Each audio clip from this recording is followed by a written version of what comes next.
कीर्तिमुख राक्षस घर के बाहर या मंदिर के बाहर क्यों लगाया जाता है? कौन है ये कीर्तिमुख राक्षस? आइए इस वीडियो में अंत तक बने रहिए और कीर्तिमुख राक्षस के बारे में सही जानकारी प्राप्त करिए। क्या आप सोच सकते हैं कि कोई राक्षस आपके घर या मंदिर की रक्षा करता हो? निश्चित ही आपने इस राक्षस की तस्वीर या मूर्ति देखी होगी, लेकिन आपको इनका नाम या इसके कार्यों के बारे में पता नहीं होगा। वैसे जहाँ तक मंदिरों की बात करें तो अधिकतर मंदिरों में देवता या अवतारों के गढ़ द्वारपाल होते हैं जो वहाँ की रक्षा करते हैं।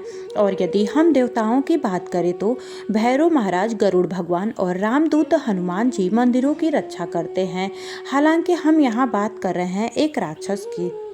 यह राक्षस ऐसा है जिसकी देवताओं की तरह पूजा होती है, क्योंकि यह घर और मंदिरों की रखवाली करता है, बशर्ते कि उनकी विधिवत रूप से स्थापना की गई हो। कई लोग इस राक्षस की फोटो अपने घर के बाहर द्वार के ऊपर लगाते हैं या आसपास की दीवारों पर लगाते हैं। इस राक्षस का नाम है कीर्तिमुख राक्षस।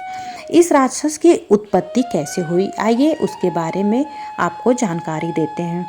कहते हैं कि इस राक्षस की उत्पत्ति भगवान शिव ने की थी। धार्मिक मान्यता के अनुसार एक बार भगवान शिव तपस्या में लीन थे। उस समय दैत्य राहु ने भगवान शिव पर लगे चंद्रमा को ग्रस लिया। इससे चंद्र ग्रहण हो गया। इसे देखकर भगवान शिव अत्यंत क्रोधित हुए। राहु अपनी शक्ति पर घमंड करता था।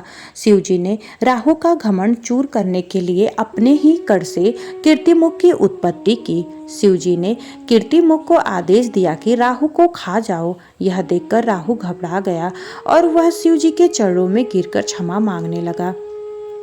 यह देखकर भोले भंडारी को दया आ गई और उन्होंने उसे क्षमा कर दिया।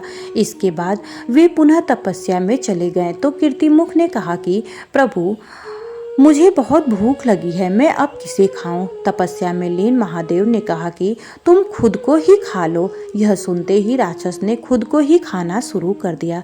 फिर जैसे ही महादेव का ध्यान टूटा तो उन्होंने देखा कि कीर्तिमुख अपने पूरे शरीर को खा गया है और अब सिर्फ हाथ और मुख ही बचा है।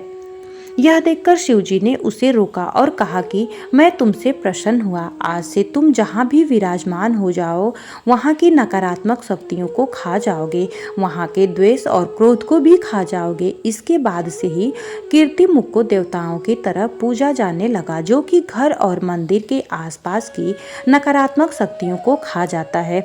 लोग इसके मुख को घर और मंदिर के बाहर स्थापित करते हैं। बहुत से भारतीय मंदिरों में मुख्य द्वार के ऊपर या गर्भगृह के द्वार पर धड़ रहित एक डरावना सिर आपको घूमता या घूरता मुस्कुराता नजर आएगा। यह कीर्तिमुख है। कुछ लोगों के अनुसार एक ऐसा व्यक्ति था जिसने योग शक्ति के बल पर कई शक्तियां हासिल कर ली थी और वह बाद में शिवजी की मजाक उड़ाने और अपमानित करने लगा था। उसे अपनी शक्तियों पर घमंड हो चला था।